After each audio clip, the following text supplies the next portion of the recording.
Okay, selamat datang tuan-tuan dan perempuan yang dirahmati Allah, yang dikasihi Allah.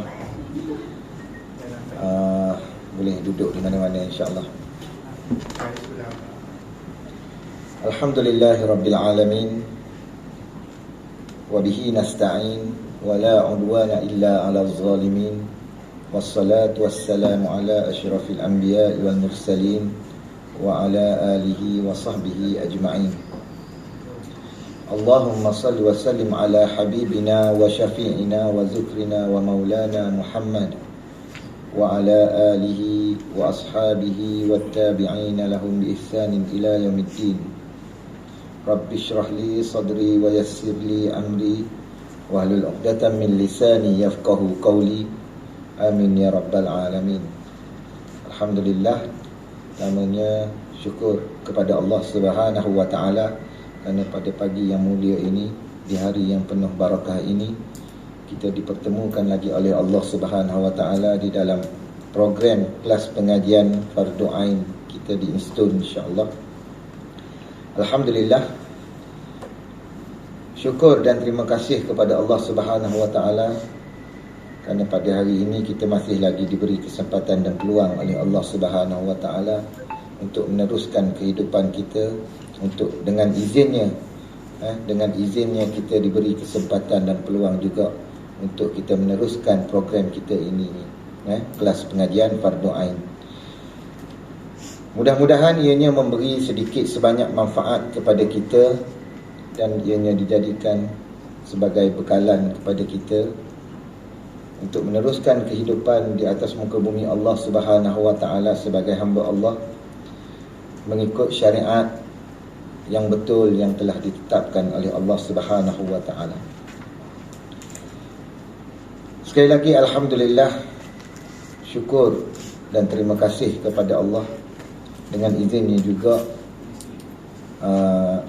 alhamdulillah saya dapat datang ke sini, dapat berada di sini bersama tuan-tuan dan puan-puan untuk berkongsi sedikit ilmu, yang ada. Mudah-mudahan juga ianya dapat memberi manfaat kepada kita di kehidupan kita di dunia dan di akhirat. InsyaAllah pada pagi ini kita akan menyentuh beberapa perkara yang berkait dengan mandi. Berkaitan dengan mandi. Ada dua jenis, iaitu mandi sunat dan mandi wajib. Jadi mandi ini pun ada mandi sunat dan ada mandi wajib. Bukan saja-saja je mandi. Kalau kita mandi saja-saja tu maknanya saja-sajalah. Dan ada mandi yang dikatakan sebagai mandi sunat. Apakah itu mandi sunat? Apakah pembahagian-pembahagian yang termasuk di dalam perkara yang berkait dengan mandi sunat? Okey. Mandi sunat ialah mandi yang sah solat tanpanya. Mandi sunat ni, kalau kita mandi sunat, kalau kita tak mandi sunat pun sah solat, tetap sah solat kita. Mandi wajib, kalau kita tak mandi wajib, solat kita tidak sah. Mandi sunat, kalau kita tidak mandi sunat pun solat kita tetap sah. Syarak menghukumkannya sunat dan digalakkan untuk tujuan-tujuan tertentu. Syarak menghukumkan mandi sunat ini sebagai mandi sunat untuk tujuan-tujuan tertentu sahaja. Okey, jadi kita tengok. Yang pertama ialah mandi sunat Jumaat. Hari ni hari Jumaat, kan? Hari ni hari Jumaat. Sunat mandi pada hari Jumaat bagi mereka yang mendirikan solat Jumaat. Sunat mandi pada hari Jumaat bagi mereka yang mendirikan solat Jumaat. Ni khusus untuk orang lelaki lah. Untuk orang lelaki. Sunat mandi pada hari Jumaat bagi mereka yang mendirikan solat Jumaat. Sekalipun solat tersebut tidak wajib ke atas mereka, seperti orang musafir. Orang musafir, perempuan dan kanak-kanak. Jadi mandi pada hari Jumaat dikatakan juga termasuk adalah dalam salah satu daripada mandi sunat, iaitu mandi sunat Jumaat. Walaupun solat Jumaat itu tidak wajib ke atas orang yang musafir. Orang musafir ni dia tidak wajib solat Jumaat ke atas mereka kerana diberi keringanan oleh syarak, kan? Tapi kalau dia tetap juga boleh mandi sunat hari Jumaat, ya. Perempuan dan kanak-kanak. Okey.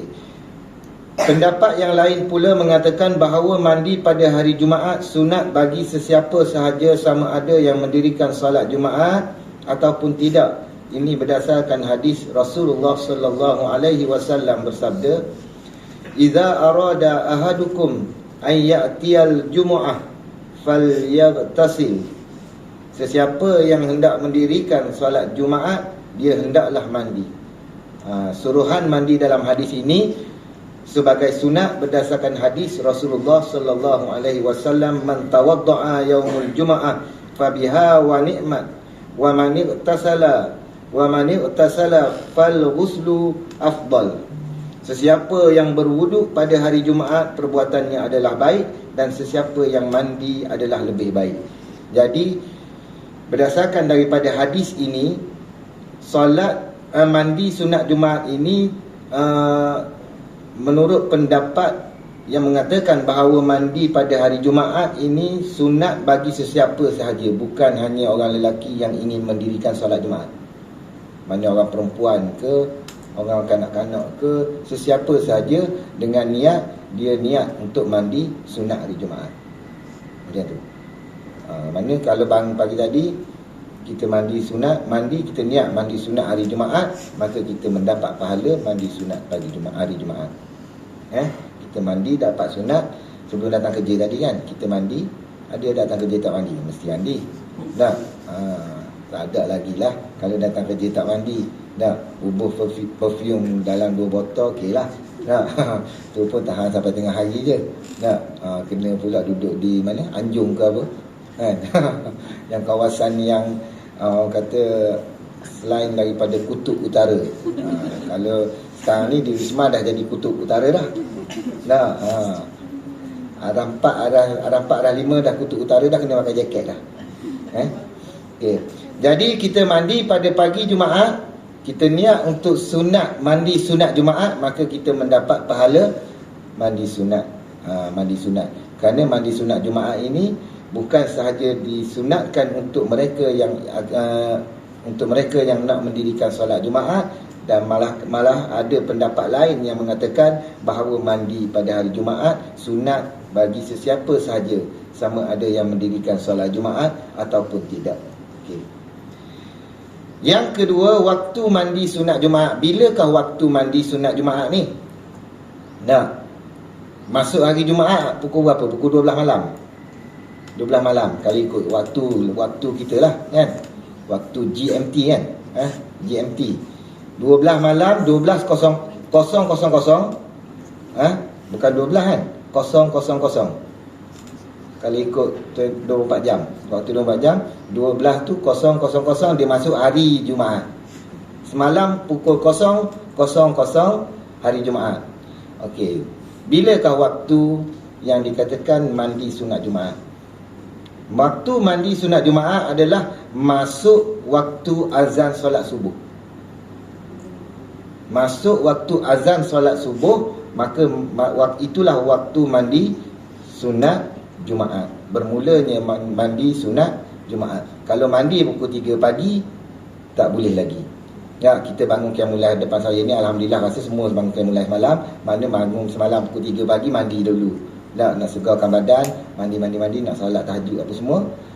Jadi mandi pukul 3 pagi itu belum lagi masuk waktu yang bermulanya mandi sunat Jumaat. Jadi waktu bermulanya mandi sunat Jumaat ini ialah pada apabila masuknya waktu azan solat subuh. Ingat itu, insya-Allah. Walau bagaimanapun, mandi ketika hampir waktu pergi mendirikan solat Jumaat adalah lebih baik. Pagi kita mandi dah. Pagi kita mandi dah, niat solat mandi sunat Jumaat. Lepas tu nak pergi solat Jumaat je, orang lelaki mandi pula lagi sekali. dekat-dekat hampir nak pergi solat Jumaat, mandi lagi sekali, niat mandi sunat Jumaat. Itu adalah waktu yang lebih baik. Waktu yang lebih baik. Kerana lebih dekat kepada tujuan mandi tersebut. Lebih dekat kepada tujuan mandi tersebut, iaitu mengharumkan bau badan, menghilangkan peluh dan bau busuk. Islam menggalakkan manusia mandi sunat Jumaat disebabkan pada hari tersebut dan tiada sesiapa terganggu oleh bau yang tidak menyenangkan. Bila nak pergi sembahyang Jumaat, badan kita berbau, peluh dan sebagainya dah. Tak sempat pakai deodorant pula pagi tadi nak datang kerja, kan? Pergi solat Jumaat, orang sebelah jarak kansah. Kita tarik rapat kansah, dia jarak kansah lagi. Apa yang tak kena dengan saya ni, kan? Dia akan bermain di fikiran. Minta maaf cik, kuat sangat. Orang sebelah kata minta maaf cik, kuat sangat. Jadi tujuan mandi ialah untuk mengharumkan dan tidak mengganggu jemaah lain yang nak mendirikan solat Jumaat. Disebabkan itu juga Rasulullah sallallahu alaihi wasallam melarang makan bawang putih dan bawang merah bagi sesiapa yang ingin bersolat di mana-mana masjid. Nak solat di masjid, Rasulullah sallallahu alaihi wasallam melarang makan bawang putih dan bawang merah. Sebelum nak pergi sembahyang di masjid. Masuk azan maghrib, rumah depan masjid, azan maghrib, kita duduk di rumah lagi. Biasanya orang dekat dengan masjid ni dia lambat sekali. Biasanya orang jauh daripada masjid tu dia sampai dulu. Dia sampai dulu sebab dia tahu tak jauh. Kalau apa-apa jadi, motor rosak ke apa semua, tak sampai. Orang depan masjid ni dia tunggu bila komat, baru dia pakai slipper, gerak slow-slow dah. Jadi dekat-dekat nak sembahyang ni, Nabi larang untuk kita makan bawang putih dan bawang merah, membawang. Sebab bawang putih, bawang merah, dia jadi plural. Plural ni lebih banyak, lebih daripada satu. Singular satu, kan. Saya tak pandai kat bahasa Inggeris. Bila dia banyak, dia jadi mem. Bawang putih dan bawang merah, dua jenis bawang, dia akan jadi combine dua tu jadi membawang. Tu cerita lain. Jadi Rasulullah sallallahu alaihi wasallam melarang orang yang nak pergi solat di mana-mana masjid makan bawang putih dan bawang merah dekat-dekat nak sembahyang ni. Kalau dekat-dekat nak sembahyang tu, tengok bini duk potong bawang putih, ambil kunyah-kunyah, nak pergi mana bang? Nak pergi masjid jangan. Kerana bau-bau pada bawang itu yang kita makan itu boleh mengganggu dan mengeluarkan, mendatangkan bau yang tidak menyenangkan orang yang nak sembahyang nanti. Sebab sembahyang di masjid ni orang tak sembahyang jauh-jauh. Orang tidak sembahyang seorang-seorang, dia bercutu seorang dah. Imam duduk atas mimbar ke, orang ni sembahyang situ dah. Dia mesti dalam satu saf sembahyang berjemaah. Jadi bila satu saf ni rapat dah rapat. Kalau jarak kita sekarang ni jauh, kan? Kalau nak sembahyang jemaah tak boleh duduk macam ni. Kalau dulu Covid, masa lockdown dulu, Covid dulu lain cerita. Dalam solat berjemaah mesti kena rapat saf. Bahu bertemu bahu, kan? Bahu kena bertemu bahu. Tak boleh ada ruang mana rapat sentuh bahu kita dengan bahu orang sebelah bersentuh. Bila bersentuh, kedudukan yang sangat dekat. Kalau kita makan petai, makan bawang putih, bawang merah, bawang Holland, segala jenis mok bawang ada. Makan tu, makan ni, kita tak payah bismillah tu bau dah. Allahu Akbar, akad takbir tu, Allahu Akbar, orang sebelah ganggu dah orang sebelah, mengganggu orang sebelah. Sebab tu Rasulullah SAW melarang untuk orang yang nak pergi sembahyang di mana-mana masjid ini makan bawang putih, makan bawang merah dan makanan yang boleh mendatangkan bau yang tidak menyenangkan. Sebab tu disuruh kita, orang yang nak solat jemaah ataupun nak solat Jumaat ini, digalakkan untuk mandi terlebih dahulu dekat-dekat waktu nak pergi solat Jumaat tu.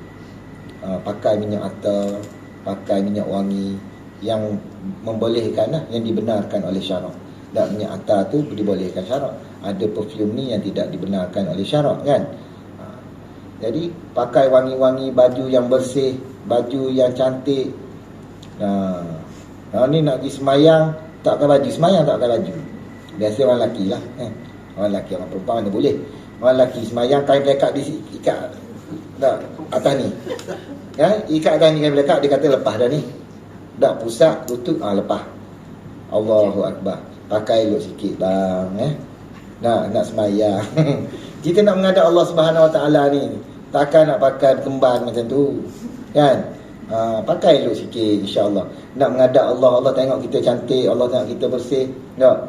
Allah sukakan orang yang bersih, orang yang cantik, orang yang kemas. Tak? Innallaha yuhibbut tawwabin wa yuhibbul mutatahhirin. Tak? Semuanya Allah itu mengasihi, suka dan sayang kepada orang-orang yang bertaubat dan orang-orang yang bersih. Orang-orang yang membersihkan diri. Yang kedua ialah mandi sunat 2 hari raya. Okey, yang pertama sunat Jumaat, mandi sunat Jumaat. Yang kedua sunat 2 hari raya. 2 hari raya ni bukan di Pabali, bukan Taipusam, bukan apa. 2 hari raya ialah 2 hari raya, iaitu Aidilfitri dan Aidil Adha. 2 hari raya. Dah. Hari Malaysia tak masuk. Hari Malaysia, hari kebangsaan tak masuk. Tu bukan 2 hari raya. Yang dimaksudkan 2 hari raya ialah sunat 2 hari raya, sunat mandi sunat hari raya Aidilfitri, mandi sunat hari raya Aidil Adha. Sunat mandi pada hari raya Aidilfitri dan Aidil Adha bagi sesiapa sahaja yang hendak bersolat hari raya ataupun tidak. Sama ada orang tu nak solat hari raya ataupun dia tak nak solat hari raya, dia nak duduk di rumah. Tak, bangun pagi raya. Tak. Kebanyakan orang dia nak solat hari raya lah, kan? Tapi ada juga yang tak nak solat hari raya. Nak siapkan langsir bang, langsir saya baru sampai semalam. Tak sempat bang nak pasang. Abang pergi dulu. Tak. Pagi tadi baru orang hantar roti jala. Pukul 6.30 orang hantar sate. Saya nak hidang-hidang, nanti orang balik semayang raya. Tak apa, abang pergi dulu. Saya ready, prepare dekat rumah ni. Peralatan, barang-barang makanan apa semua. Sofa orang tu kata pukul 8 dia nak hantar sekejap lagi. Pagi raya. Tak. Jadi orang mandi sunat 2 hari raya ini disunatkan untuk orang yang nak semayang hari raya ataupun orang yang tidak solat hari raya. Dia bangun pagi, dia mandi pada pagi hari raya tersebut, dia boleh niat untuk mandi sunat hari raya. Sama ada hari raya Aidilfitri ataupun hari raya Aidil Adha. Tak boleh niat 2 sekaligus, tak boleh. Ya. Tak boleh niat 2 sekaligus. Ni raya Aidilfitri. Tak. Niat lalulah untuk raya Aidil Adha, tak boleh. Kalau raya Aidilfitri, niat mandi sunat hari raya Aidilfitri. Dah, sahaja aku mandi sunat hari raya Aidilfitri kerana Allah Taala. Dah, tunggu nak mandi sunat hari raya Aidil Adha, tunggu hari raya Aidil Adha pula. Dah, barulah sahaja aku mandi sunat hari raya Aidil Adha kerana Allah Taala. Hari raya ke berapakah yang disunatkan untuk mandi sunat hari raya? Tak, kita 30 hari Syawal. 30 hari open house. Betul? Kita sambut Aidilfitri berapa hari? 30 hari. Tak. Hari raya Aidilfitri ni hari yang pertama. Yang mandi sunat hari raya tu hari pertama. Sebab hari pertama tu je orang solat hari raya. Hari kedua esok ada orang solat hari raya je tak? Tak ada dah. Tak. Hari ke-30 tak ada dah. Sehari je. 1 Syawal saja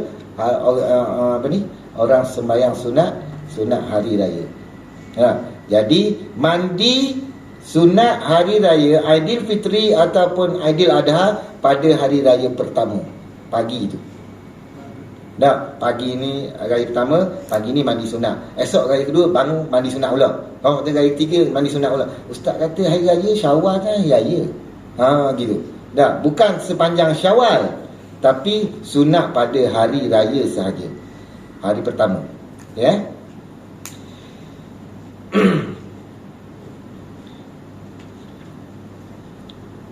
Waktu mandi sunat hari raya, waktu mandi sunat hari raya bermula pada separuh malam hari raya tersebut. Solat Jumaat, okey, Jumaat, mandi Jumaat bermula daripada masuk waktu azan subuh, kan? Waktu mandi sunat dua hari raya bermula pada separuh malam hari raya tersebut. Separuh malam. Kalau separuh malam ni maknanya bermula daripada tengah malam lah, kan? Malam maknanya pukul 7 tu dah masuk hari raya dah, kan? Orang tak sahur dah esok tu. Nah, separuh malam start daripada tengah malam. Dah disunat. Sunat untuk mandi hari raya. Okey.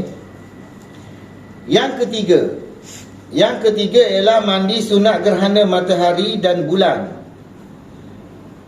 Sunat mandi bagi mendirikan solat gerhana matahari dan bulan.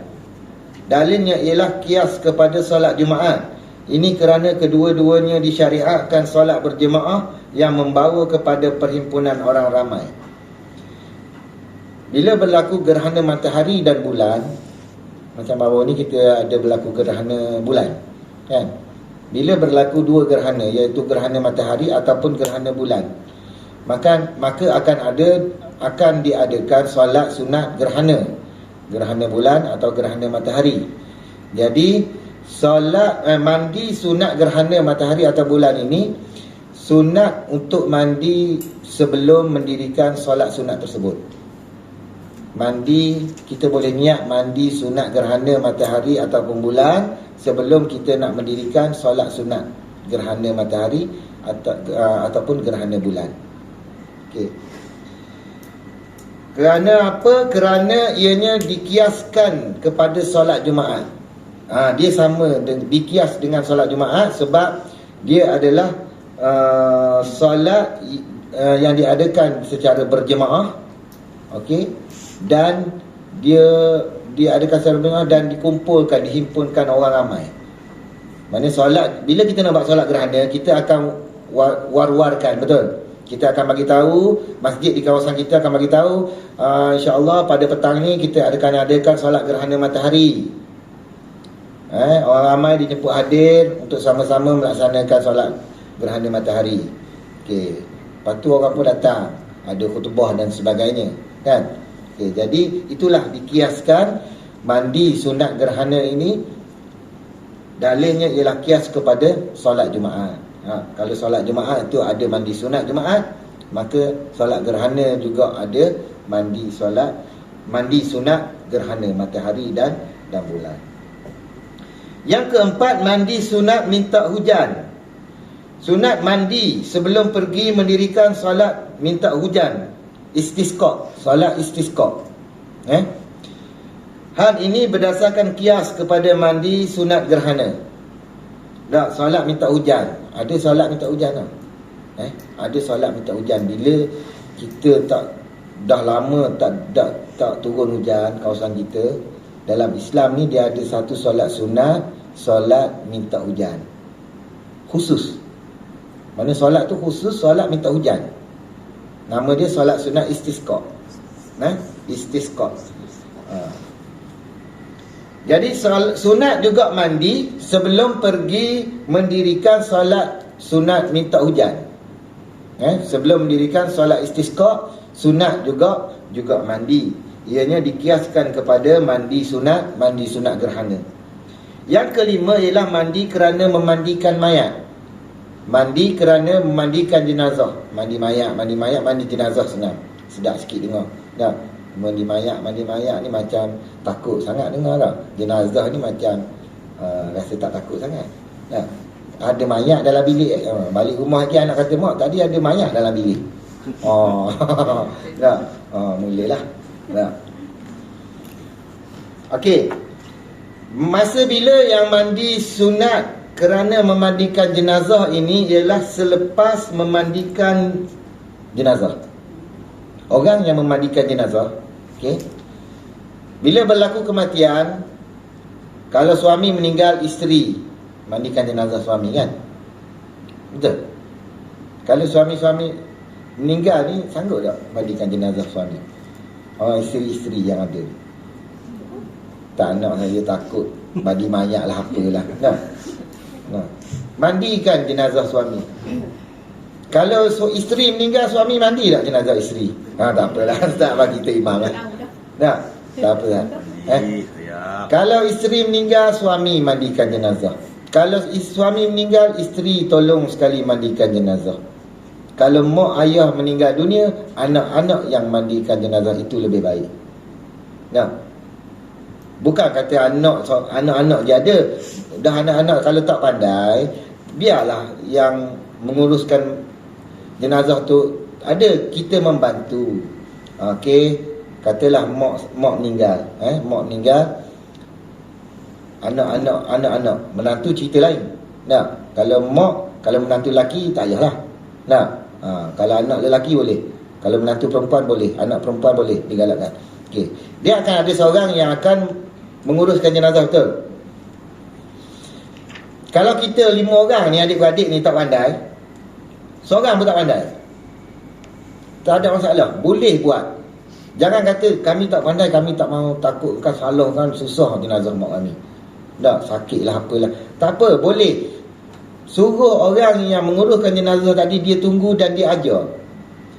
Minta tolong ustazah, biar kami yang mandikan jenazah mak kami, minta tolong ustazah ajar apa yang perlu kami buat. Gitu. Ustaz, biar saya yang mandikan jenazah suami saya, minta tolong ustaz ajar macam mana saya nak buat. Ustaz ada sini lah, ustaz ajar saya nak mandikan sendiri jenazah suami saya. Ustazah minta tolong ajar saya sendiri yang nak mandikan jenazah isteri saya. Minta tolong ustazah ajarkan dan apa yang perlu saya buat. Biar kita yang mandikan. Mandikan jenazah mak kita, jenazah anak kita, jenazah suami kita, jenazah isteri kita.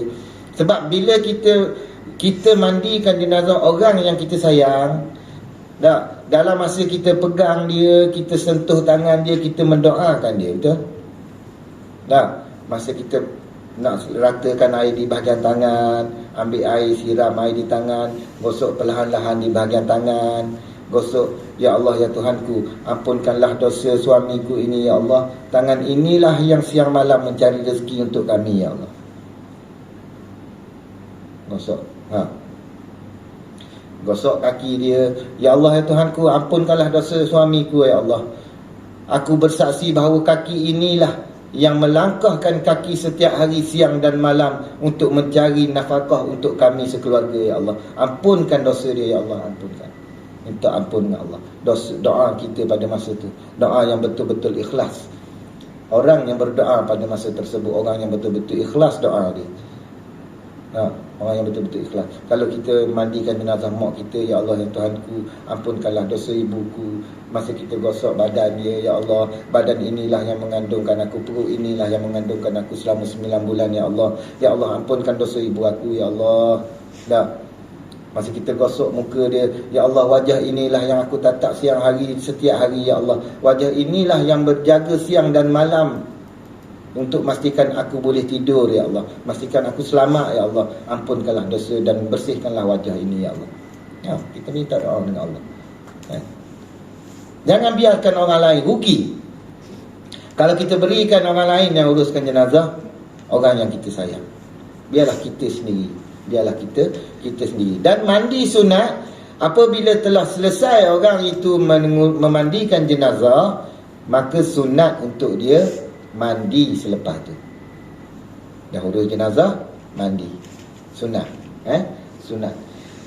Okey. Sebagaimana sabda Rasulullah sallallahu alaihi wasallam, man ghassala mayyitan falyaghtasil. Sesiapa yang telah memandikan mayat, hendaklah dia mandi. Ni hadis daripada Nabi. Hukum mandi ini tidak wajib berdasarkan hadis yang lain. Tidak wajib mandi kerana memandikan mayat di kalangan kamu selepas selesai melakukannya. Dia bukan hukum wajib. Lepas kita mandi jenazah tadi mandi wajib. Kan? Mandi jenazah tadi mandi Mandi wajib. Orang yang memandikan jenazah tadi tidak wajib ke atas dia untuk mandi selepas dia menguruskan jenazah tadi, selepas dia memandikan jenazah. Tapi dia menjadi mandi sunat, sunat untuk dia selepas dia memandikan jenazah. Okey. Yang keenam, mandi sunat yang berkaitan dengan ibadat haji. Mandi kerana berihram haji atau umrah. Yang kedua, mandi kerana masuk ke Mekah. Yang ketiga, mandi kerana wukuf di Arafah selepas gelincir matahari. 3 keadaan. Yang keempat, mandi kerana melontar jamrah pada setiap hari tasyrik selepas gelincir matahari. Yang kelima, mandi untuk masuk ke Madinah Al-Munawwarah. Mandi dalam keadaan ibadat haji ni, mandi sunat yang berkaitan dengan ibadat haji ni, yang pertama ialah kerana berihram. Hadis daripada Zaid bin Sabit Al-Ansari radhiyallahu anhu bahawa dia melihat Nabi SAW menanggalkan pakaiannya lalu bagi dia mandi untuk berihram. Mandi kerana nak ihram, nak berihram haji ataupun umrah. Sama ada ihram haji ataupun kita berihram umrah. Kesunat mandi sebelum tu. Okey. Yang kedua, mandi kerana masuk ke Mekah. Hadis daripada Nabi SAW bahawa Ibnu Umar radhiyallahu anhu tidak pernah pergi ke Mekah, melainkan dia akan bermalam di Zituwa hingga pagi. Kemudian dia mandi dan masuk ke Mekah pada waktu siang. Dia juga menyebut hadis ini daripada Nabi SAW bahawa baginda pernah berbuat demikian. Nak masuk Mekah, mandi. Sunat juga mandi. Yang ketiga, mandi kerana wukuf di Arafah selepas segelincir matahari. Afdal mandi di Namirah, iaitu tempat yang berhampiran dengan Arafah. Maknanya mandi kerana wukuf di Arafah selepas gelincir matahari. Yang keempat, mandi kerana melontar jamrah pada setiap hari tasyrik selepas gelincir matahari. Hal ini berdasarkan hadis-hadis yang menyebut perkara berkenaan. Begitu juga tempat-tempat tersebut adalah tempat perhimpunan orang ramai, dan hukum mandi kerana ianya adalah sama dengan mandi sunat hari Jumaat. Nanti esok-esok ada rezeki pergi haji, pergi umrah, kita tahu dah. Nak ihram, sunat mandi. Nak masuk Mekah, sunat mandi. Wukuf di Arafah, nak sunat mandi. Melontar jamrah, sunat mandi. Masuk Madinah pun sunat mandi. Jadi itu adalah beberapa perkara yang berkaitan dengan mandi sunat ketika dalam berkaitan dengan ibadat haji dan umrah. Cara mandi. Mandi ada 2 cara, iaitu cara mandi yang wajib dan cara mandi yang sunat. Ini cara mandi. Cara mandi. Cara mandi wajib dan cara mandi sunat. Yang pertama ialah cara mandi yang wajib. Ada 2 perkara yang berkaitan dengannya yang disebut dalam ilmu fiqh sebagai fardu mandi. Pertama, berniat ketika mula mandi, iaitu ketika air mengenai badan. Ni cara mandi wajib. Cara mandi wajib, yang pertama niat. Yang pertama niat mandi wajib. Berniat ketika mula mandi. Bukan mandi sabun, shampoo, berendam dalam batak. Bangun lak. Sahaja aku mandi wajib. Tak jadi. Bila masa niat pada masa air mula mengenai badan, kepala. Kita siang dari atas tak? Siang dari atas kepala. Kalau buka shower dulu, kepala dulu tak? Kena kepala, kena badan, niat. Saja aku mandi wajib kerana Allah Ta'ala. Cara berniat adalah tasdik di dalam hati. Tasdik di dalam hati, sahaja aku mandi wajib. Cukup. Boleh tak? Ataupun sahaja aku mengangkat hadas besar, ataupun sahaja aku mandi untuk membolehkan solat, ataupun sahaja aku mandi untuk membolehkan sebarang ibadat yang perlu mandi. Melafazkan niat adalah afdal. Tasdik dalam hati, lafaz adalah lebih baik. Dalam hati tak apa dah. Nak niat dah nak mandi. Niat lah. Saya dah sebut tapi niat dalam hati dah. Tak apa dah. Tapi kalau lafaz itu lebih afdal. Melafazkan niat adalah lebih afdal.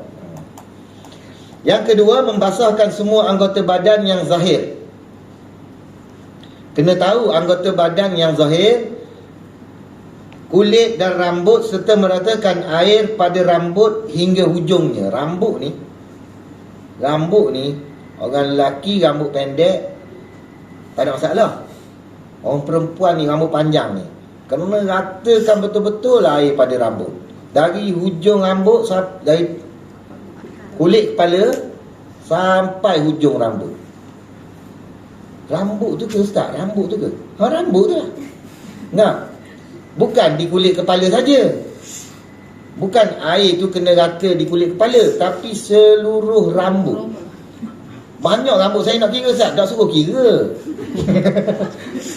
Dan ada juga orang macam tu, kan? Kita kata ratakan rambut. Ratakan rambut. Orang perempuan mandi wajib, sila ratakan air ke seluruh rambut. Rambut tu ke Ustaz? Rambut saya yang banyak ni. Rambut yang tu lah, yang mana lagi? Macam mana saya banyak Ustaz rambut saya nak kira selai-selai. Tak suruh kira. Saya kata tak suruh kira. Siram, dia ratakan air di seluruh rambut. Dah payah sangat, dah pergi cari sungai, rejung dalam sungai, confirm kena rambut semua. Dah gonyong. Sebab tu kena mandi wajib. Bila rambut ni kena gonyong betul-betul. Dah gonyong betul-betul, garu-garu dia kan. Ambil sikat rambut tu, garu-garukan. Siram air lagi, garu lagi, garu lagi. Dah, tak perlulah panggil asisten. Dah. Susahlah. Kakak tolong Umi kejap. Kan? Kakak tolong Umi kejap. Tolong siramkan. Umi nak garu-garu. Payah. Nak siram lagi, nak garu lagi. Tak payahlah. Dah. Tapi kena pastikan, yakin bahawa air itu merata ke seluruh rambut, daripada kulit kepala hingga ke hujung. Kalau rambut sampai ke buku lali macam mana? Rambut buku lali letih. Nak kena tunduk lagi. Nak mandi macam mana? Baring ke macam mana?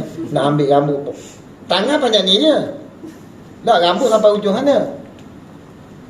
Gini. Macam main tarik tali. Membasahkan semua anggota badan yang zahir. Anggota badan yang zahir ni, tangan ni zahir, muka zahir, telinga zahir. Badan zahir ni semua. Celah kemaluan tu zahir. Yang bahagian dalam tu tak payah. Yang tu tak zahir. Peha zahir tak? Zahir. Peha zahir. Lutut zahir tak? Zahir. Celah-celah ni zahir tak ni? Celah-celah kuku ni zahir. Anggota zahir ni. Jadi sebab tu kena cermat dalam bab mandi. Tak kena cara tak mandi wajib tak sah solat. Dalam bab mandi wajib kena cermat dan kena tahu. Celah-celah kuku ni ambil air, genyeh, pastikan rata. Tak rata lagi, lalah habis menelah kuku. Menggelumpah habis kulit.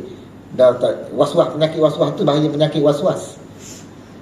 Rasa macam tak rata lagi lah kat belakang ni. Dia rasa. Rasa tu adalah penyakit syaitan. Kena ingat. Itulah orang mandi terjun dalam kolam pun, dia tetap rasa macam tak kena air belakang. Kalau terjun dalam kolam tu confirm lah kan. Kepala confirm. Naik saya rasa macam tak masuk dalam telinga tadi air. Tak rata. Rasa. Jadi penyakit itulah penyakit waswas. Tu segeleng air, 2 geleng air. Satu tangki habis ke dia je. Kalau jenis orang dulu-dulu kan, air kolah kan. Air kolah tu mandi wajib, baru-baru kahwin, tak tahu apa semua lagi, tak sempat belajar bab mandi wajib kan. Lama awang dalam bilik air. Mak mertua tunggu nak mandi. Ketuk pintu, "Jap mak, sikit lagi." Tunggu mak mertua sampai habis subuh lah. Habis subuh, tak keluar lagi bilik air. Mak mertua tinggal subuh gitu. Tunggu menantu nak keluar daripada mandi wajib. Masuk mandi wajib pukul 6 pagi, keluar pukul 7.30 daripada toilet. Was-was punya pasal habis air. Nak kena tadah air lain pula. Jadi bahaya penyakit was-was ni. Ini biasa berlaku dalam kalangan kita. penyakit ni. Waswas dalam bab mandi, dalam bab wudu. Dan sebab itulah syaitan dia akan mengganggu dalam bab-bab ni. Bab ibadat ni dia akan cukup suka mengganggu kita, mendatangkan penyakit waswas. Tengok orang solat ada kat waswas. Dalam bab ibadat ni memang syaitan akan suka ganggu bab penyakit waswas ni. Penyakit waswas ni kebanyakannya syaitan bawa dalam perkara ibadat. Solat, mandi wajib, wudu. Kan? Solat, tengok solat, orang solat waswas. Angkat takbir Allah. Tadi Allah. Takbir dulu ke niat dulu? Takbir. Dia main gitu. Dia duduk main waswas. Dia nak serentak macam mana serentak. Tadi. Nah. Tapi dia tahu pula cukup 3 kali, lebih cukup 3 kali dia akan takbir. Dia batalkan takbir 3 kali. Dia kena ambil wuduk lain. Mesti ngam-ngam 2 kali abang waswas ni. Allah. Akbar. Kan? Ada orang penyakit waswas dalam baca Fatihah. Sebab Fatihah ni rukun dalam solat. Salah satu daripada rukun dalam solat, bacaan Fatihah. Dia nak sebutan makhraj yang betul, dia nak baca yang betul. Alhamdulillah. Yang masalah yang kita tengok bermasalahnya, kalau bila imam rukuk dia dah alhamdulillahirabbil alamin arrahmanir rahim maliki yaumiddin iyyaka na'budu wa iyyaka nasta'in. Imam tidak nak di imam rukuk tu dia dan boleh baca dengan lancar. Iyyaka na'budu wa iyyaka nasta'in ihdinas siratal mustaqim siratal ladzina an'amta. Boleh lancar tak? Sebab dia tahu takut tertinggal rukun dengan imam tadi, dia kena ganti satu rakaat. Dan itu penyakit. Begitu juga mandi wajib. Begitu juga masalah wudu. Mandi wajib waswas, siram rasa tak kena, honey rasa tak kena, siram rasa tak kena, bokok shower paling kuat air. Paling kuat kalau ada paip bomba dia mandi wajib guna paip bomba tu. Jadi itulah bahayanya, kita kena berhati-hati. Kita yakin bahawasanya anggota badan kita telah kena air, telah diratakan dengan air, cukup. Jangan duk fikir banyak kali dah. Yakin dah? Yakin. Tengok tangan. Yakin. Jangan tak siram lagi yakin dah. Tu bohong. Tak siram. Tangan tak siram lagi tapi yakin dah kena dah ni. Tak siram. Tak boleh lah. Mana kita dah siram, kita dah mandi apa semua, kita yakin bahawasanya semua dah kena air, maka cukup selesai. Sebab mandi wajib ni kalau ikut dengan kaedah yang betul, tak perlukan banyak air pun. Tak perlu membazir banyak air pun. Okey? Mana ni? Okey, membasuh semua anggota badan yang zahir. Seterusnya ialah cara mandi yang sunat. Okey, tadi mandi wajib, niat dan juga membasuhkan semua anggota badan yang zahir, kulit dan rambut serta meratakan air pada rambut hingga ke hujungnya. Kulit. Okey, saya masuk sentuh sikit tadi, tertinggal bab kulit. Kulit kalau ada marker pen lah, kita biasa nulis Nulis ada marker pen hujung ni dakwat pen, kena buang dulu. Sebab kalau benda tu tak meratakan air, kalau tak tanggal juga, kikih habisah pun tak tanggal juga, mana sampai tahap nak kena potong jari, tak payahlah, dimaafkan.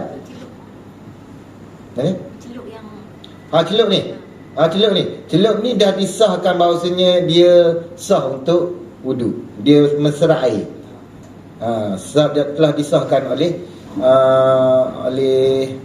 sebelum dilaksanakan tu dia dah buat kajian lah, dan disahkan oleh pakar bahawasanya benda ni sah untuk wudu, mesra wudu lah yang dia dakwat celup kita mengundi tu kan.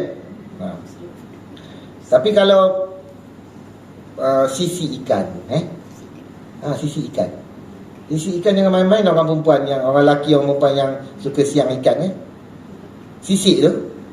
Orang lelaki kalau ikan kelah tu, sisik tu besar ni. Kalau sisik besar ni tak apalah, kita nampak.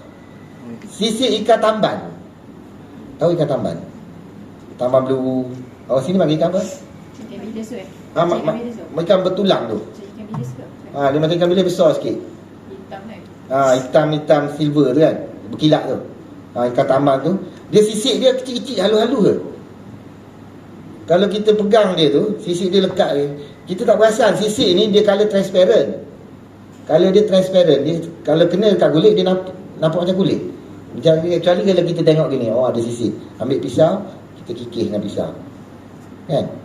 Sisik tu kalau kita perasan dia melekat dan memang air tak kena, tak masuk.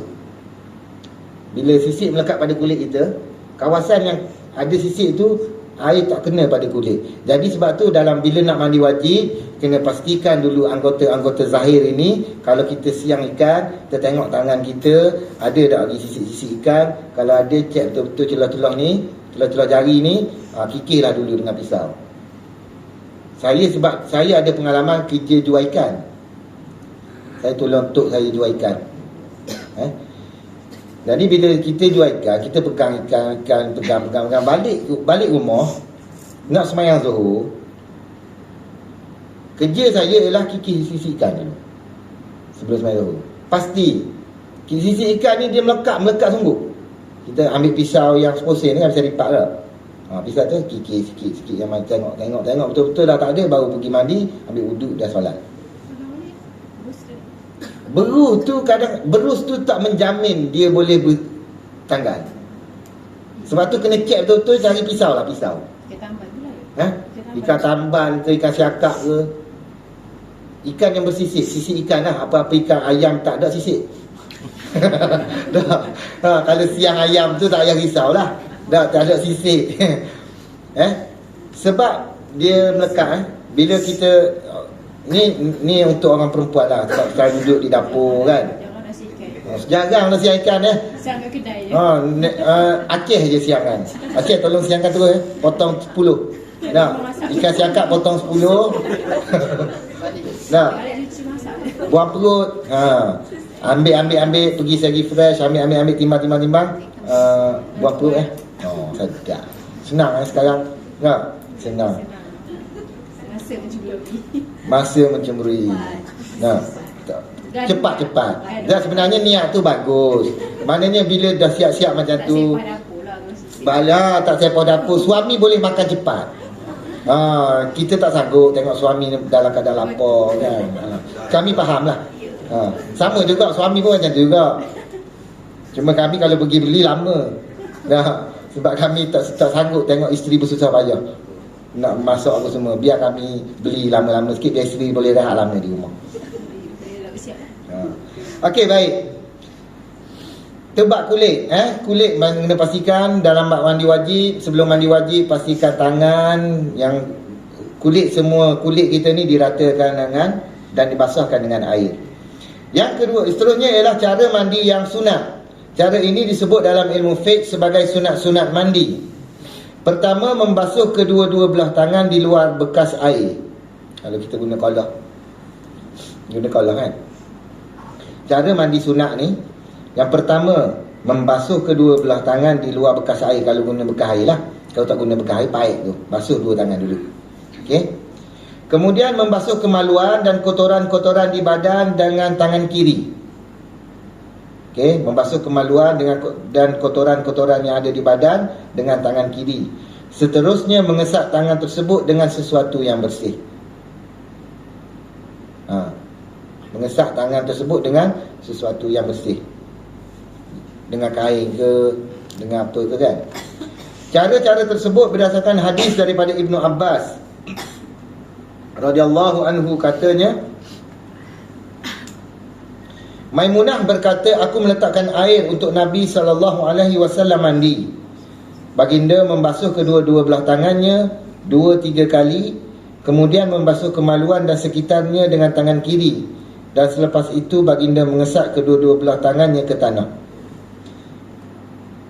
Okey, yang pertama dalam bab mandi sunat ialah basuh kedua belah tangan, kemudian membasuh kemaluan dan kotoran yang ada pada badan dengan tangan kiri, dan kemudian mengesap tangan tersebut dengan benda-benda ataupun sesuatu yang bersih. Sebab ni yang dibuat oleh Nabi, Nabi sallallahu alaihi wasallam. Kedua, berwuduk dengan sempurna namun membasuh kaki tidak mengapa dikemudiankan selepas selesai mandi. Dah wuduk dulu, basuh muka, basuh tangan, basuh muka, wuduknya biasa. Cuma lepas tu katalah basuh tangan, basuh kepala apa semua dah selesai, basuh kepala, tinggal kaki je tak basuh lagi. Basuh kepala kita mandi. Lepas mandi baru basuh kaki. Boleh, tak mengapa. Boleh. Yang ketiga, menyelati rambut dengan air kemudian membasuh kepala sebanyak 3 kali. Menyelati rambut. Menyelat rambut ni macam mana?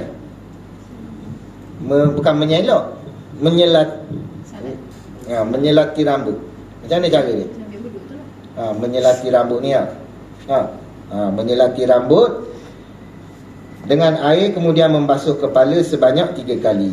Yang keempat, menjiru sebahagian badan sebelah kanan diikuti sebelah kiri. Semua sunat mandi tersebut berdasarkan hadis daripada Aisyah radhiyallahu anha bahawa Nabi SAW apabila mandi janabah, baginda memulakannya dengan membasuh kedua-dua belah tangannya. Dalam riwayat Muslim yang lain ada menyatakan kemudian dengan tangan kanan baginda menjiruskan tangan kirinya, lalu baginda membasuh kemaluannya. Okey. Seterusnya, nombor yang kelima, menggosok badan dan berturut-turut antara basuhan anggotanya sebagai jalan keluar daripada pegangan mazhab Maliki yang mewajibkan basuhan anggota secara demikian. Dia kata apa ni? Menggosok badan dan berturut-turut antara basuhan anggotanya. Menggosok badan dan berturut-turut antara basuhan anggotanya.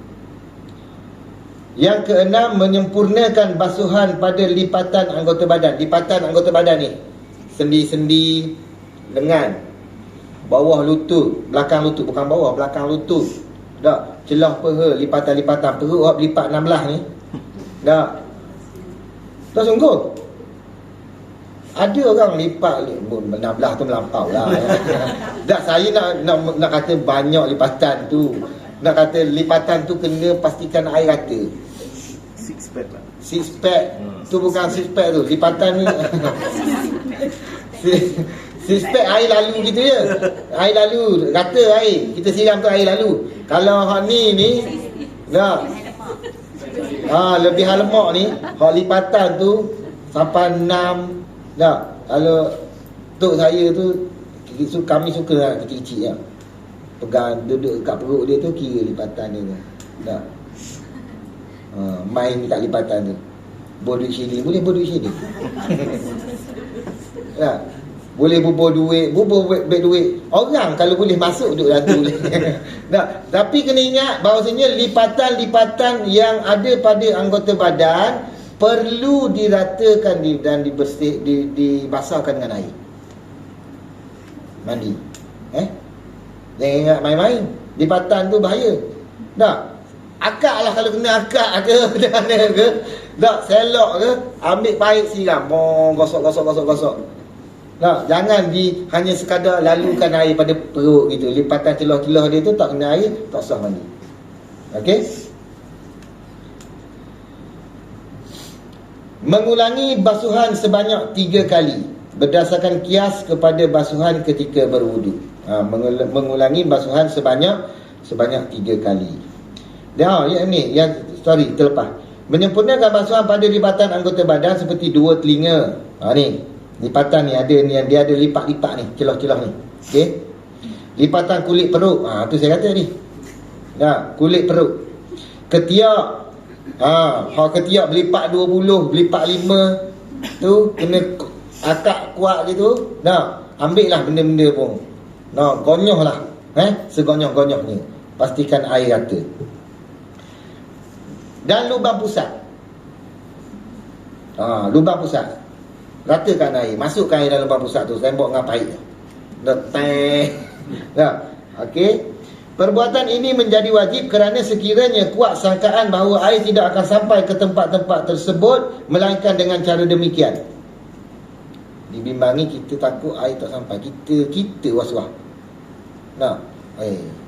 Lepas tu kena basuh betul-betul. Dalam lubang pusat tu bubuh air, siram tu korek. Tak payahlah korek dengan dering. Ambil dering dah cukup, ratakan air, masukkan jari, ratakan air, lipatan-lipatan telinga ni. Dah kena pastikan rata. Dah jari ni kan, tengok. Kita ada lipatan ni lipatan jari ni. Ni kalau kita duduk gini, kemungkinan tak kena air dalam lipatan tu. Dah, cuba. Lepas tu kita kena gosok celah-celah lipatan. Okey. Itu adalah perkara-perkara sunnah perkara-perkara sunat dalam mandi. Perkara makruh ketika mandi menggunakan air secara berlebih-lebihan sebagaimana yang diterangkan dalam perkara-perkara makruh ketika berwuduk. Dalam bab mandi juga tidak boleh kita mandi menggunakan air berlebih-lebihan, membazir, lama duduk dalam bilik air, habis setengah kolah air kita seorang. Orang lain ada 15 orang lagi, musim raya, balik kampung, sekali berimpun ada dalam 20 orang di rumah mak. 20 orang duduk di rumah mak. Kolah besar 4 kali 5 je. 4 kaki kali 5 kaki kolah. Orang nak mandi untuk 20 orang. Kita seorang habis setengah kolah. Orang lain kena tunggu pula, tak ada air pula. Jadi makruh menggunakan air berlebih-lebihan. Makruh menggunakan air berlebih-lebihan. Kerana apa? Kerana perbuatan tersebut tidak mengikut perbuatan Nabi SAW. Tidak mengikut perbuatan Nabi. Nabi dia tak mandi air, tak menggunakan air secara berlebih-lebihan. Tambah pula kita tahu di tanah Arab air susah, kan? Jadi digalakkan kepada kita juga, air ni sesuatu yang berharga. Cuba kita bayang, rumah kita tak ada air. Lembaga air Perak tutup air seminggu. Lembaga air Perak tutup air seminggu. Menggelupur kita. Lepas tu datang lori yang ditunggu-tunggu telah tiba. Lori lembaga air Perak bawa air ke Taman Sekia. Berkelahi, bergaduh, bertumbuk nak berebut air. Nak kata berharga ni air ni. Tak ada makanan, orang boleh makan pucuk-pucuk kayu. Tak ada air, sungai kering, air tak ada. Cuba kita bayangkan. Itulah keadaannya yang diceritakan oleh Rasulullah SAW apabila dekat-dekat dengan kemunculan Dajjal. Apabila dekat-dekat dengan kemunculan Dajjal, Dajjal datang dalam keadaan manusia hidup dalam kebuluran. Orang kata, kita tahu dah Ustaz, Dajjal tu kita tahu dah dia Dajjal. Macam mana orang boleh ikut juga dia? Macam mana orang boleh ikut dia juga sedangkan orang tahu dia Dajjal? Dan dia membawa kesesatan dan dia membawa orang kepada kekufuran. Tapi orang ikut juga Ustaz. Macam mana sedangkan orang tahu? Kan? Kita tahu tak Dajjal ni jahat. Semua orang tahu Dajjal ni jahat. Betul? Tapi bila masa hari dia datang, orang tanya kenapa orang boleh ikut dia? Kenapa orang boleh ikut dia? Orang tahu tak berzina tu haram? Orang tahu tak mabuk minum arak itu haram dan masuk neraka, dosa besar, kan? Tapi kenapa orang buat juga? Kerana nafsu, kerana keinginan, kerana tidak ada iman, kerana tidak ada kekuatan iman dalam diri. Bila digoda dengan wanita, bila digoda dengan duit dan digoda dengan minuman keras dan sebagainya, dia mengenepikan iman dia dan memilih nafsu untuk kepuasan hidup dia. Tak mustahil bila Dajjal datang, orang akan ikut Dajjal. Kalau zina pun orang boleh buat sedangkan orang tahu ianya benda tu berdosa, tidak mustahil bila Dajjal datang, orang ikut Dajjal. Hasbunallah wa ni'mal wakil. Cuba kita bayang, dalam keadaan kita tak ada makanan, kita tak ada minuman, kita hidup dalam kering kontang, tumbuh-tumbuhan mati habis, binatang-binatang ternakan semua mati kering. Muka bumi ni kering. Tiba-tiba Dajjal datang. Siapa nak makanan, aku bawakan makanan yang mewah-mewah. Nak minuman, aku berikan minuman. Nak sungai, aku berikan sungai. Dajjal tunjuk di langit, turun hujan. Dajjal tunjuk di bumi, tumbuh pokok-pokok serta-merta. Masa tu orang tengok, Allah, hebat. Siapa sujud kepada aku, Dajjal kata, aku akan bagi segala apa benda yang dia nak. Aku akan bagi segala kemewahan yang kamu nak. Aku akan bagi segala nikmat yang kamu nak. Aku akan hilangkan kesusahan dalam diri kamu. Yang penting kamu sujud pada aku hari ini. Sujud tak orang? Sujud. Tak. Iman para sahabat Nabi cerita pada para sahabat, kalau Dajjal datang ke tempat kamu, lari. Jangan sekali-kali kamu cuba nak berdepan dengan Dajjal. Boleh lari, Ustaz? Lari. Boleh lari. Boleh lari. Lagilah kalau Dajjal, kamu tahu Dajjal datang. Dajjal dah datang ke Tanjung Malim. Dajjal akan datang Tanjung Malim ni. Pasti. Nah, wallahualam lah. Tapi dia akan datang. Dajjal akan datang ke Tanjung Malim. Contoh, Dajjal datang Tanjung Malim. Kita tahu Dajjal datang. Jiran kita, bawa emas seguni bawa balik. Emas? Dari mana? Tak pergi ke tadi Dajjal? Ni Dajjal bagi emas. Orang semua dah pergi berimpun, duk berebut dapat emas semua tu. Allah, kita pun makanan orang semua dapat apa semua ni, kamu tak pergi ke? Tu ayah, anak dalam rumah tu, ayah lapar, ayah sakit perut, ayah tolonglah, ayah lapar, mak tolonglah, mak lapar. Macam ni tak? Turun dalam rumah Turun dalam rumah je tu. Kurung dalam rumah lah. Sebab tu Nabi kata, apabila kamu tahu Dajjal datang ke tempat kamu, kurung dan ikatlah isteri, anak perempuan dan ibu kamu dalam rumah. Di tiang-tiang di dalam rumah, Nabi kata. Ikat. Kerana yang paling ramai jadi pengikut Dajjal ini ialah orang wanita, orang perempuan. Sebab tu Nabi kata, kalau Dajjal datang ke tempat kamu, kurung, ikat di tiang-tiang di dalam rumah kamu. Jangan bagi keluar rumah. Ambil tali, ikat. Ambil rantai tu, beli rantai besar ni. Nah, ikat, belik. Duduk dah sana, diam situ. Nah, suami dia kata, jangan bising-bising. Nah. Nah, kalau suami kena belik, alhamdulillah. Nah, duduk diam-diam. Tolonglah, mak lapar, saya nak makan, saya nak ni, saya nak emas, saya nak kaya, saya tak sanggup dah hidup macam ni. Dah setahun dah saya hidup, kita hidup susah ni bang. Kita hidup susah macam ni. Dah hari ni peluang datang, kenapa kita tak nak pergi bang? Macam mana nak buat? Bagi ubat tidur, suruh dia tidur. Bagi ubat tidur, suruh dia tidur. Minum air ni, ubat tidur dah turun. Semua terpedaya. Lelaki pun terpedaya. Sebab tu Nabi kata, Nabi ajar bacalah surah Al-Kahfi ayat 1 hingga 10. InsyaAllah saya rasa itu ni dah ingat belaka dah. Al-Kahfi ayat 1 hingga 10 ni. Dah, bacalah.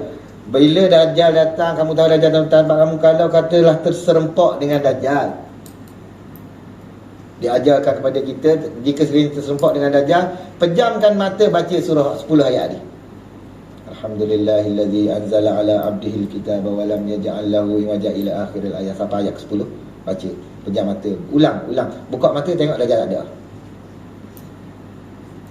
Siapa-siapa yang berdepan pasti akan tersungkur. Sujud kepada Dajjal pasti. Nah, sebab dia memang diciptakan oleh Allah untuk membawa fitnah yang besar di akhir zaman. Tak boleh lagi. Nah, cuma bersiap sedia. Bersiap sedia, hafal surah. Suruh anak-anak hafal, pakak-pakak hafal surah ayat 10 ayat pertama daripada surah Al-Kahfi. Sebab tu sahaja senjata yang mampu untuk berhadapan dengan Dajjal. Kita ada M16, MP4 ke tak jadi. Ada meriam buluh ke, meriam ke apa ke tak jadi. Senapang tak boleh. Sihir yang terlalu kuat. Dajjal ni yang dah mati tak ada apa, yang hidup ke? Orang yang hidup akan mendepan. Yang dah mati selesai dah dia. Nah, yang dah mati ni, dia akan dibangkitkan.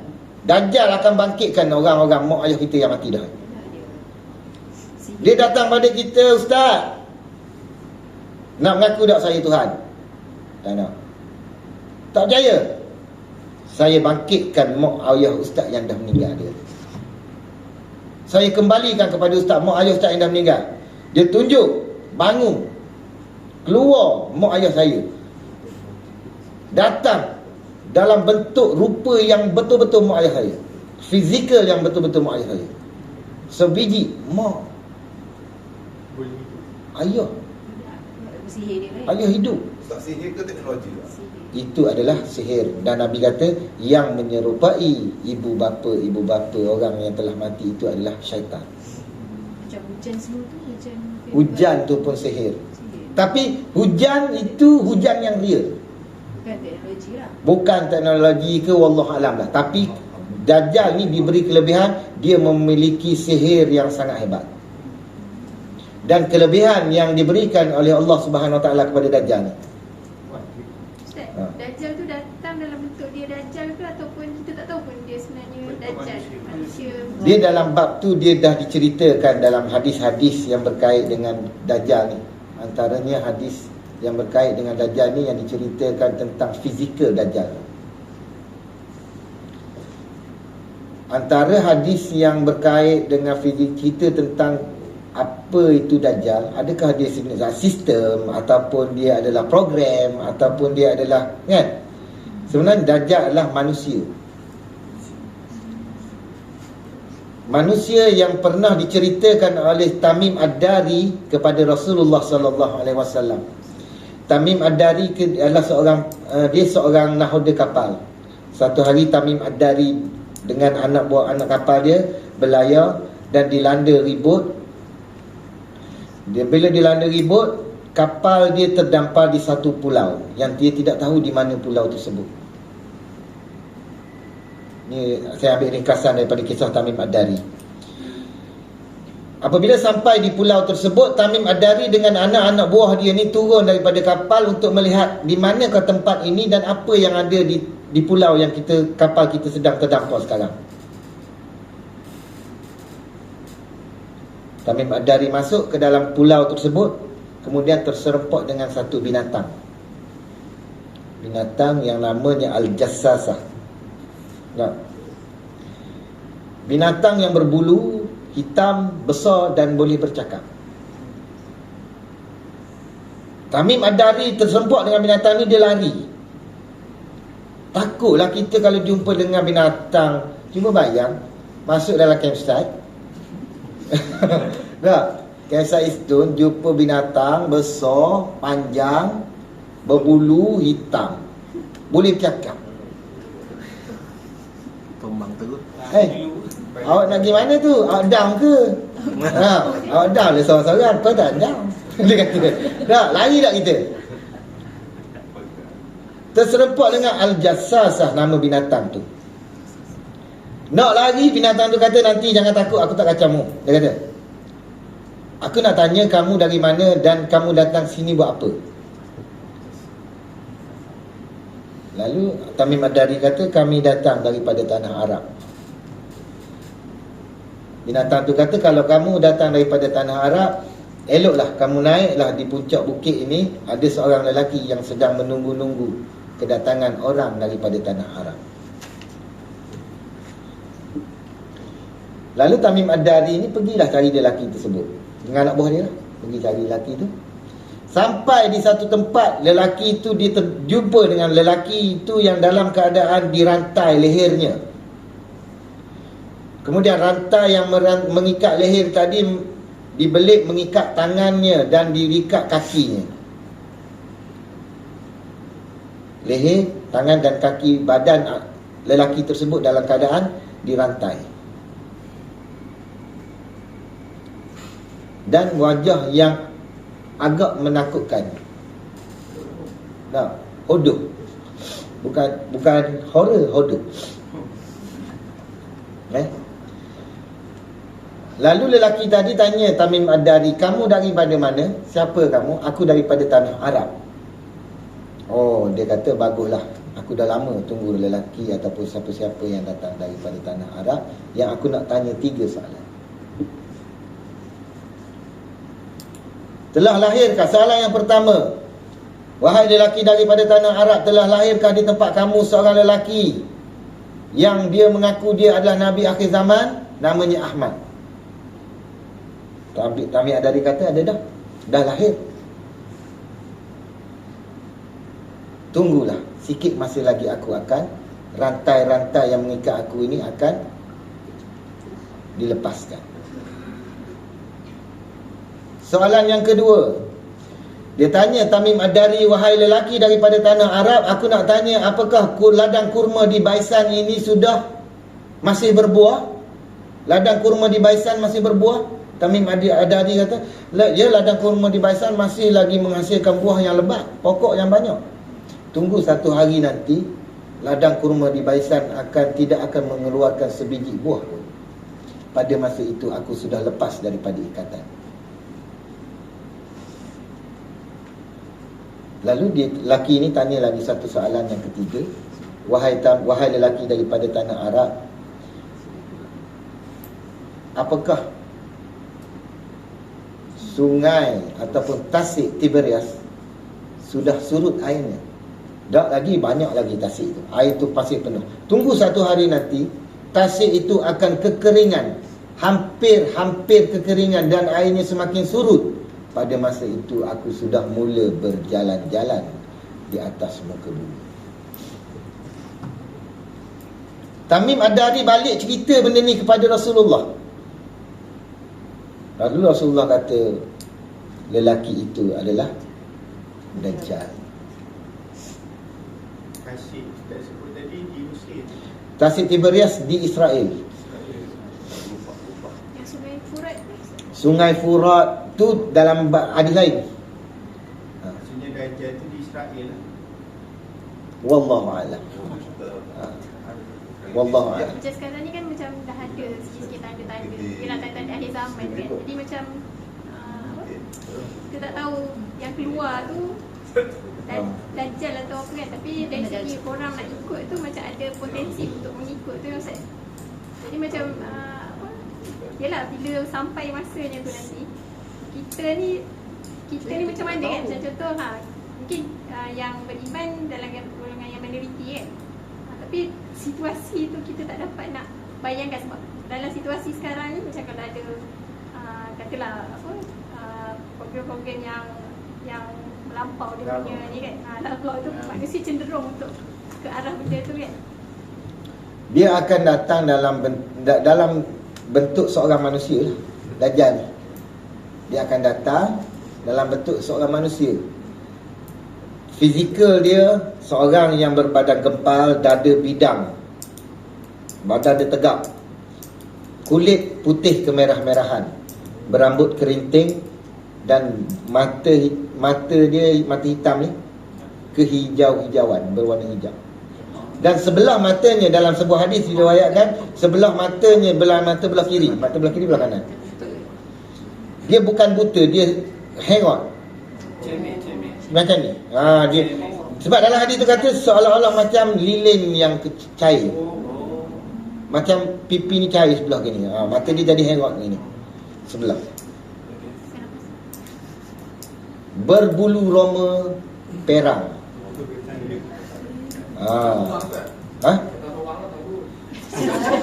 Dajjal akan keluar daripada, dalam sebuah hadis yang lain yang disebutkan, Dajjal akan keluar bersama dengan 70,000 Yahudi yang memakai toyalisah dari Asfahan.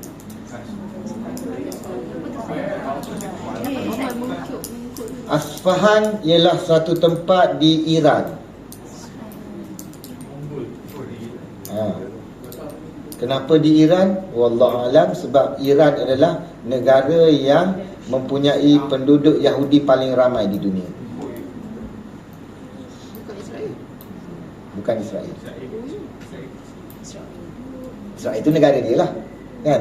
Tapi kalau selain daripada negara Israel, di negara-negara luar, Iran adalah penduduk Yahudi yang paling ramai.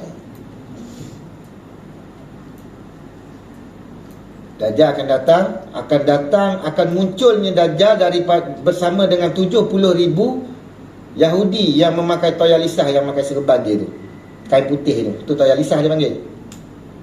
Tutup muka, tutup bahu tu kan. Yang memakai toyalisah seramai 70,000 orang daripada Asfahan. Jadi macam mana dia datang, itu wallahu alam. Macam mana dia boleh sampai Malaysia? Wallahu a'lam.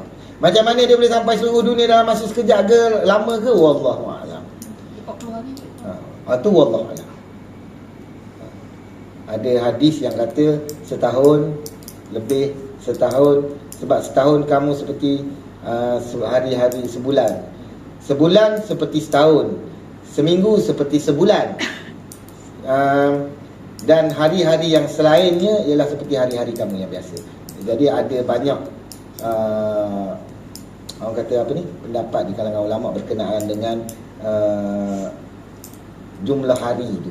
Ada yang kata macam ni, ada yang kata Pusingan waktu tu kita rasa lama ke ataupun yang pusingan waktu tu memang Dajjal akan keluar dalam sebuah hadis. Dajjal akan keluar kata 40 hari. Hari yang pertama seperti setahun hari kamu. Satu hari lama dia sama dengan setahun. Sahabat tanya, macam mana kami nak solat waktu tu ya Rasulullah? Macam mana kami nak solat pada waktu tu ya Rasulullah? Nak solat zuhur macam mana? Kalau sehari tu, subuh tu daripada pagi, gelap tu tak cerah-cerah. Sama dengan setahun. Gelap setengah tahun, cerah setengah tahun. Lama ni. Contoh kita kata macam tu kan. Okay. Macam mana nak solat? Nabi kata solat mengikut seperti mana yang kamu agak-agak. Kalau kata waktu pukul 1 petang, gelap macam pukul tengah malam, tapi tengok jam 1 petang, solatlah zuhur. Agak-agak masuk lagi waktu zuhur, solat zuhur. waktu kita, jam kita sama lah, masih sama lah ya. Cuma satu hari tu lama. Lama macam mana? Wallahu a'lam. Hari yang kedua bersamaan dengan sebulan hari kamu. Hari yang ketiga bersamaan dengan seminggu hari kamu. Hari keempat sehingga hari yang keseterusnya bersamaan dengan hari-hari kamu yang biasa. Nah, jadi gitu. Macam mana kita nak berhadapan, itu kita serah pada Allah. Kita minta jauh supaya kita tidak dipertemukan dengan Dajjal. Diselamatkan kita daripada fitnah syaitan. Minta kita jauh lah. Okey, jauh kita lagi ni dalam bab mandi, pergi kepada Dajjal. Sebab kata air tadi penting. Start bab air je dia. Air penting terus kepada Dajjal. Okey. Saya buat kelas akhir zaman Ustaz. Mana ni? Hadis seterusnya daripada Jabir radhiyallahu anhu yang ditanya tentang mandi. Cukuplah engkau mandi dengan segantang air. Lalu seorang lelaki berkata, ini tidak mencukupi bagiku. Jabir menjawab, ia telah pun mencukupi bagi orang yang lebih baik dan rambutnya lebih lebat daripada engkau, yakni Rasulullah sallallahu alaihi wasallam. Rasulullah sallallahu alaihi wasallam mandi segantang air saja. Segantang air saja. Mandi di air yang tenang, nombor 2. Hal ini berdasarkan hadis daripada Abu Hurairah radhiyallahu anhu. Nabi sallallahu alaihi wasallam bersabda, maksudnya janganlah seorang daripada kamu yang junub mandi di dalam air yang tenang. Orang ramai bertanya, wahai Abu Hurairah, bagaimanakah sepatutnya dia lakukan? Abu Hurairah menjawab, ambil air dengan tangan atau bekas kecil berserta niat mencedok sekiranya air itu sedikit, supaya tidak menjadi mustakmal disebabkan bersentuh dengan tangan, atau ambil sedikit air daripada bekas sebelum berniat mengangkat janabah, kemudian berniat membasuh tangan dan ambillah air seterusnya dengan tangannya. Maknanya ni nak cerita dalam bab air yang dalam bekas. Maknanya tak boleh celup, tak boleh mandi, tak boleh terjun dalam kolah kecil yang tidak cukup dua kolah air. Hikmah tegahan tersebut adalah kerana perasaan seorang berasa jijik menggunakan air yang telah dibuat mandi dengan apa cara sekalipun. Perbuatan itu juga membazirkan air disebabkan ia tidak sesuai lagi dibuat bersuci sekiranya kurang daripada 2 kolah. Mana ialah air ada dalam satu bekas. Kita pergi celup. Lepas tu air tu nak rebuh buat minum lagi. Orang lalu tak tengok tangan berkerak ni. Balik-balik celup gitu. Buat celup. Jadi diajarkan kepada kita caranya supaya ambillah air dengan bekas kecil, Tak disiram supaya tidak mencelupkan air ke dalam tangan tadi, supaya air tadi tidak menjadi mustakmal. Okey. Okey, itu sahaja. Wallahu a'lam. Assalamualaikum warahmatullahi taala wabarakatuh.